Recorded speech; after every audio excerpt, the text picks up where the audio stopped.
Hi, this is Carl Weiss with your Follow the Bots S&P 500 market recap, sponsored by Skeeto for Monday, November 19th, 2012. Today was an outstanding day in the S&P 500, either for trading and or giving examples of order flow and how order flow can affect price.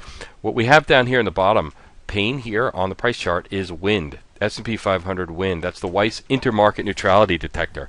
And what this algorithm does is it goes across the components of the S&P 500. It looks at each individual tape, Pfizer, Exxon, Google, Apple, Intel, and tries to figure out if the trading bots that are working that tape are aligned to the buy side, to the sell side, or if they're not, if they're more of a chaotic mix. And a couple times a month you will get readings very, very strong green or very, very strong red. And when you see strong readings like this, that means the market's not going to go down. I also want to point out spikes in MACD. I think if you follow our work, we know that the spikes in MACD are pretty much your bread and butter trades in the S&P 500. And I'm just going to scratch out a couple ones right here. There's your spike. The spike closes.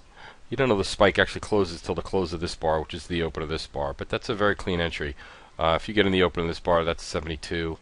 And I'll just draw out the other spikes that I see visually. If you have Skeeto data, you can just go back in time and do this exercise myself. I always recommend to people that they train their eye and go through 30, 60, 90, 100 days worth of data and look for spikes, look for strong wind days. And, just over the matter of a couple hours of screen time, you can really move your eye along and be able to anticipate these things in real time. And the last setup of the day that I want to focus on is what we call trading bot rotation, which is the rotation of the trading bots, the buy bots to the sell bots, or conversely from the sell bots to the buy bots. And in this rotation, we look for what we call a tipping point. And tipping points are, known support and resistance levels, and or anything that we pattern as white or we plot as white, like the BPWs or the ORs.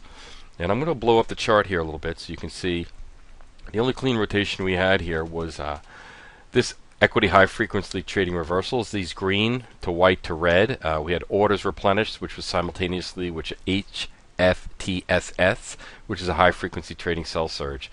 So if you follow our methodology, you could have gone short here at this bar, 13.79.75. I didn't take this trade because I'm not going to fight green wind like this because I just don't need the stress. But you could have gone short here. I know some people who did take that trade. The market only moved down to 77. And I think that's because wind was so strong. You were in a strong up move.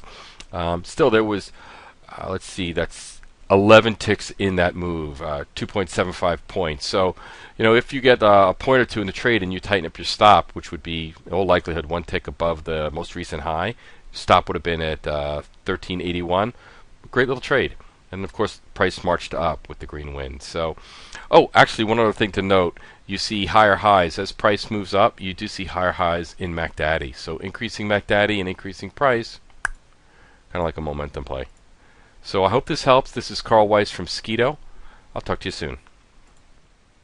Skeeto's advanced algorithmic order flow data is now available within TradeStation, NinjaTrader, MultiCharts, and Sierra Chart. For more information, please visit www.skeeto.com.